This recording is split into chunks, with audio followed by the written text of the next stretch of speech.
Hello and welcome to my channel. My name is Martine, and if you are new here, I do videos on Vedic astrology mainly, but also with some tropical astrology insights. And if you like this video and you would like to see more content from me, please like, subscribe, hit the notifications bell to see when I will post a new video. And also, if you're interested in a personal consultation, I do consultations on a wide variety of topics. You can check out the video description. I will leave my contact information there, and you can email me for further details. Thank you. Also, I started a tarot channel more recently, and I will be linking it in the video description as well as in the pinned comment. So if you're interested in tarot, please go ahead, check it out. Maybe subscribe. I would greatly appreciate it. Thank you. So today's topic is, like I said, in continuation with the Darakaraka, Planets as Darakaraka series that I started a while ago. And before I get into the subject matter, I will mention again that if you don't know anything about Darakaraka or what it is and what it means, I will be linking a video in the video description where that is kind of like an introductory video about the whole thing. And I do recommend that you watch that before you watch your Darakaraka video, of course. So, Mars is Darakaraka. What does it stand for with respect to your needs in a relationship? Mars is the warrior archetype, and it also stands for sexuality. It stands for basically the masculine expression of sexuality, which means proactive. So basically the part of you that is aggressive, that is a go-getter. And this is also why Mars also rules the physical body to a large extent. And it rules things like, for instance, the physical biorhythm, your level of energy. It rules the goals that you want to set in life, your ability to set goals, how you set goals, how you chase your goals in this life, you know, what strategies you employ. And so it's very much a go-getter sort of energy. Also, it's connected to willpower. It's connected to basically everything that has to do with survival and aggression and your fighter side, basically your ability to fight for what you want, your ability to assert yourself, and you know, everything that falls under the warrior archetype. Also the warrior/general archetype. Mars also is connected to logic and strategic thinking.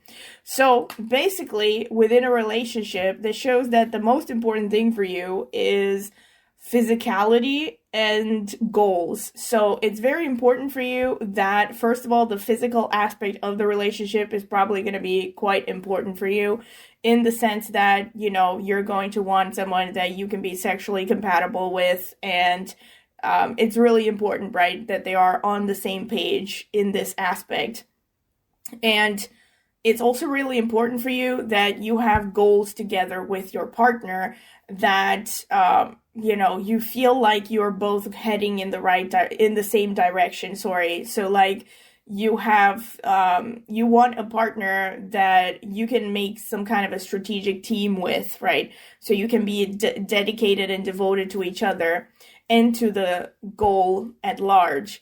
So you want to have a sense of a direction together, right? Like you are doing things together as well. You want to have a partner that you can be active with, that you can do different kinds of activities with, things like sports or just anything that, you know, falls under the realm of physical activity. A partner that can also bring adventure into your life, because Mars is also that pioneering spirit, you know, that daredevil sort of energy. And so basically you expect, especially if you're a woman, this is one of those Darakarakas that are gonna make you be attracted to traditionally manly men, right? Like really tough, macho, most likely. And of course, I do mention this as usual. It does depend on what sign Mars is sitting in, what nakshatra is sitting in, what aspects, what planets are aspecting Mars, etc., whether Mars is healthy or not, how strong it is by sign and all this stuff, by house placement as well. And another thing that I wanted to say with Mars is you basically want a partner to embody that warrior archetype. So you want a partner who is kind of like an Aries/Scorpio personality. So someone who is a go-getter, who is assertive, who is, passionate and energetic, and always like has this energy to constantly get up after every failure and after every obstacle, basically a survivor, quote unquote. So you really want a partner that you want to feel is a fighter, right? Someone who can handle themselves, who is achieving things through their own efforts. I've actually known women who have Mars as Darakaraka, and one thing that I noticed is these women are actually not impressed by men who just have money if they have inherited the money, in the sense that they really value a man who proves himself, right? Who, overcomes challenges by himself, who basically, yes, has dealt with things by himself, self-starters, self-motivated, men who have ambition. It's really important for them. And yes, I know it's kind of like cliche that all women want men with ambition to some extent, but especially with this placement, you want, women who have Mars's Darakaraka will really want a man who is capable of proving himself, who has achieved things through his own efforts and is proactive and has that kind of like fighter slash protector sort of energy. And the downside of this Darakaraka, especially if it is badly placed, afflicted, so on and so forth, is that you could get the dark side of Mars, which is a person who is too aggressive, short-tempered, can fly off the handle very quickly. A person who is too selfish, callous, doesn't stop for anyone, doesn't care about other people's feelings, maybe even your feelings in the relationship, right? Can be a bit rude, the opposite of diplomatic, right? So it depends to a large extent what Mars is doing in the horoscope and what other influences you have surrounding your spouse archetype in your horoscope. And so let's look at some of the potential manifestations of Mars. For instance, if Mars is not particularly healthy, if it is, let's say, in Libra or Cancer, where Mars is debilitated, and basically in any sign where, Mars is just not happy. It's not its natural element. So connected to Venus, even Taurus, but of course it depends a lot on nakshatras as well. For instance, Mars in Kritika can be very healthy because Kritika is ruled by the Sun, which is a friend of Mars. But, Mars in Rohini comparatively doesn't do that great. But of course, there are nuances based on the nakshatras and also other planets that might be aspecting it. But when Mars is in the kind of energy where it's not particularly strong naturally, or it's not in its element, let me put it like that. It's not necessarily that, if you have Mars in Cancer, you don't have a strong Mars energy, but it's not functioning in its best ability. And with Mars in Cancer especially, this can be a person who is moody in the negative sense, especially if you also have some affliction there, like let's say an aspect from Rahu, for instance, that can blow things out of proportion. Also, if you have Mars in some nakshatras, like Purva Bhadrapada, like Ardra, where, these nakshatras that are more connected to having a temper and being naturally more aggressive, you could see potentially negative expressions of this Darakaraka, right? Having a spouse that is unstable, even worst case scenario, or yes, could just have a bad temper, right? Best case scenario is, when Mars is healthy. Let's say Mars is in Aries, to some extent also Scorpio, but with Scorpio, again, it depends a lot on aspects. Depending on aspects, and when I say aspects, especially you want to look for Sun, Jupiter. These are Mars's best friends, and when you have aspects from these, Mars is going to be healthier, so you can expect the more positive expression. When Sun is aspecting the Mars, you can have a person who also has a little bit of a Leo personality, so this person is definitely going to be a kind of a leader archetype. in the sense that, they are not afraid to be in the forefront of things, right? Being like a spokesperson, being a pioneer, being center stage, right? They could also be very creative, very rational, can be also protective because of the Leo energy, and will also be good with children or really want to have children. When Mars is with the moon, this is again one of those aspects that could bring a partner who is, ebbs and, what is it called?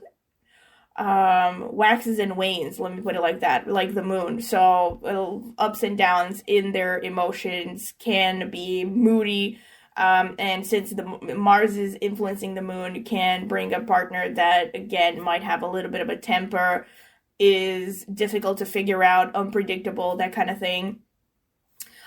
But again, depends a lot on sign placements as well, because Mars moon conjunct, let's say in Taurus, is very different from Mars moon conjunct in Scorpio.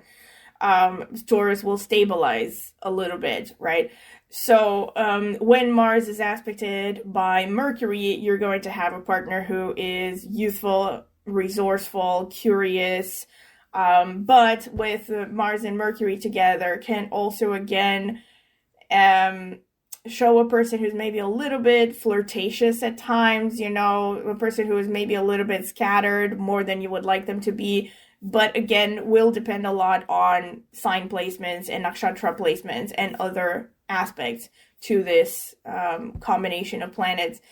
If Venus is aspecting Mars, this is interesting because you could definitely expect a partner who is very passionate, very romantic, cares about both romance and emotions and affection, and on the other hand is also passionate, sexual, and cares about eroticism and all this stuff. A person who's very creative, strong root chakra energy. And of course, with Venus, you can expect a partner who is artistically inclined, has a pleasant voice, and is good with finances, and also is good looking, most likely. Depends again on what sign, nakshatra placements, and other aspects are there.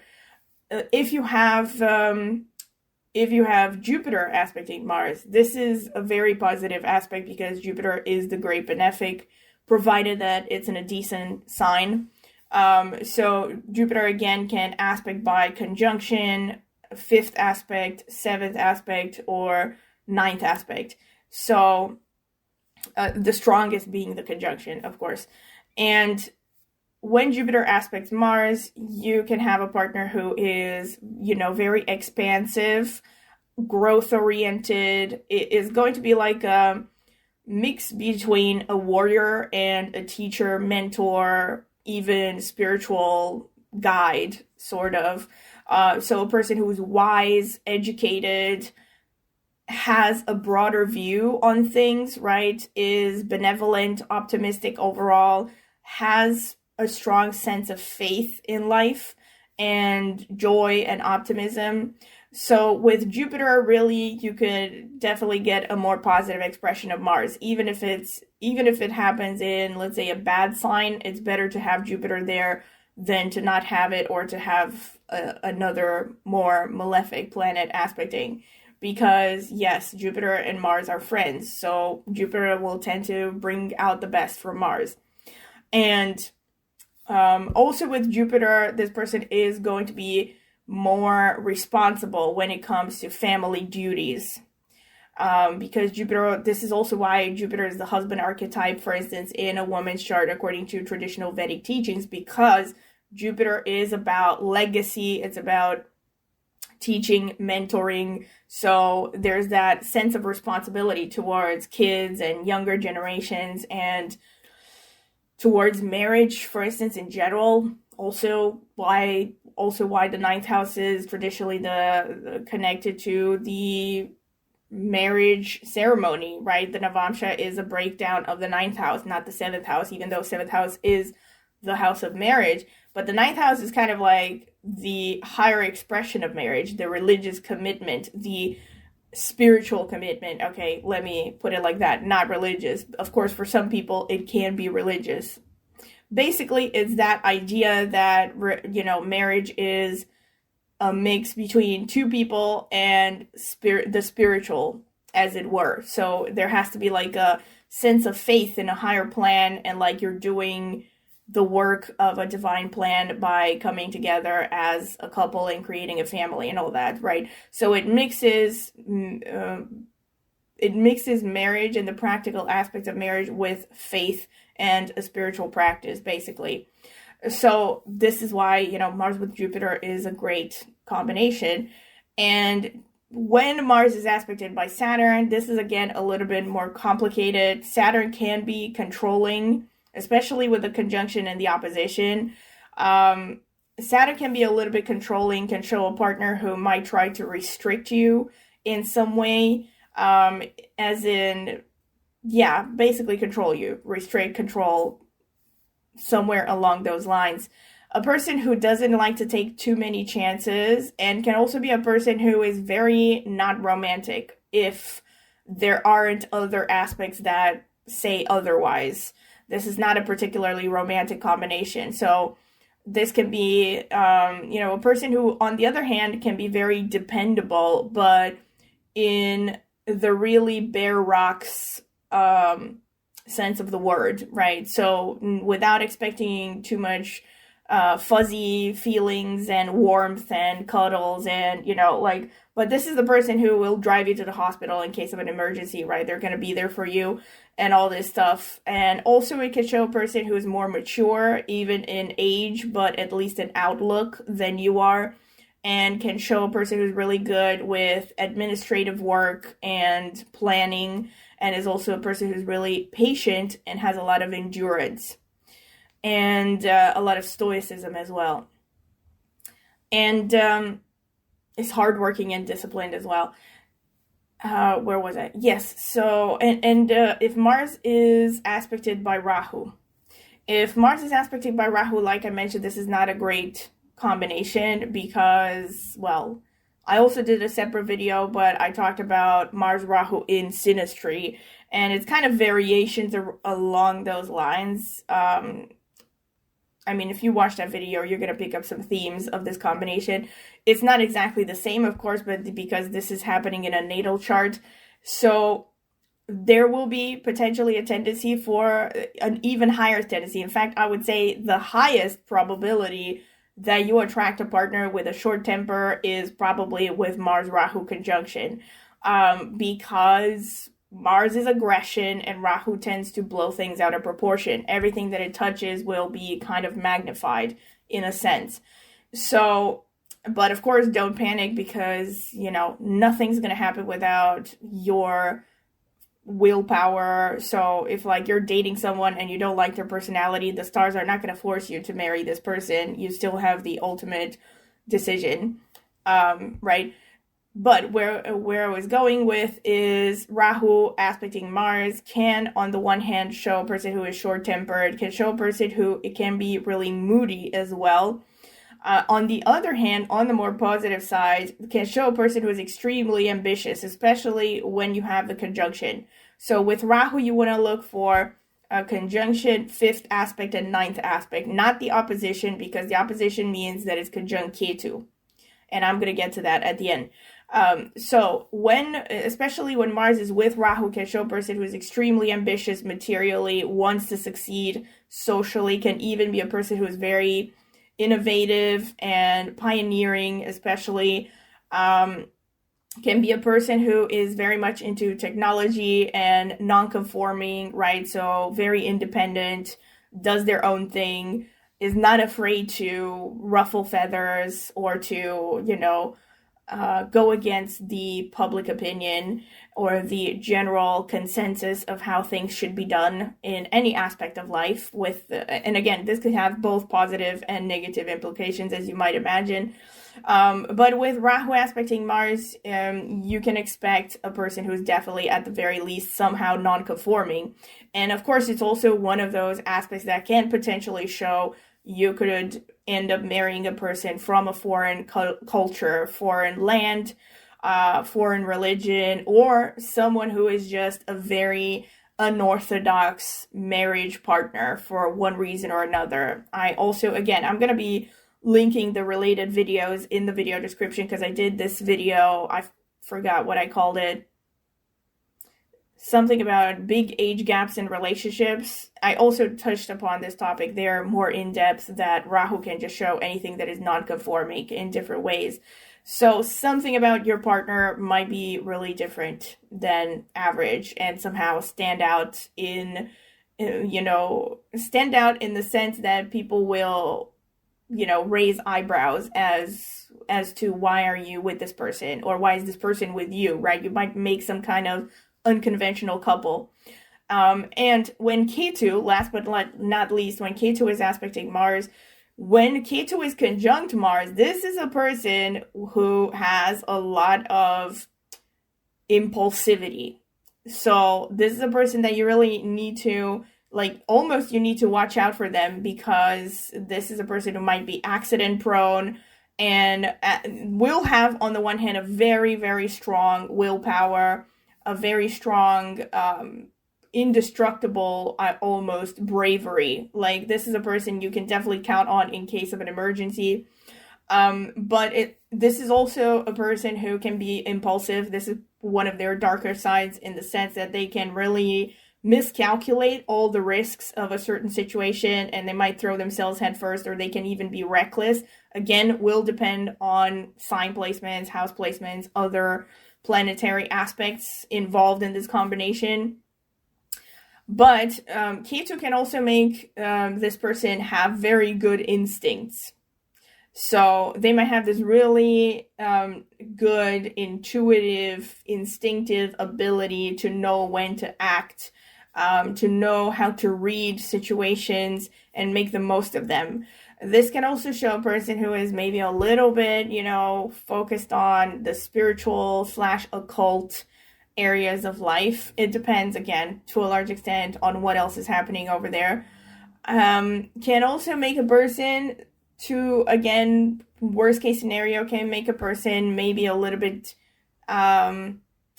detached, in the sense that they may not be as ambitious as you would like, or they might be too spiritual for your taste sometimes. They might be less materialistic. They might help people, for instance, selflessly, to the point of, giving their shirts off their backs or something like that, which some people will not appreciate, especially in a relationship. But this is, again, general. It does depend a lot on what else is happening there, the sign placements, the house placements, other planets that might be, affecting this planetary combination will change things to a large extent. So this has been pretty much it. This is all that I can say about Mars as Darakaraka and different combinations, but I will be linking other related videos in the video description, so you can check out if you want to do further research on the topic. And if you have liked this video, do not forget to please like it and subscribe to my channel. It is free and it will only take a second. And also, please comment in the comment section with any feedback you would like to give. And also, if you're interested in a personal consultation, I do consultations on a wide variety of topics with respect to personal and relationship astrology. You can email me at the email address in the video description, and I will send you a pricing list and further details. And I also do personal tarot readings in case you are interested in that. Of course, you can also email me at the email in the video description. Thank you for watching.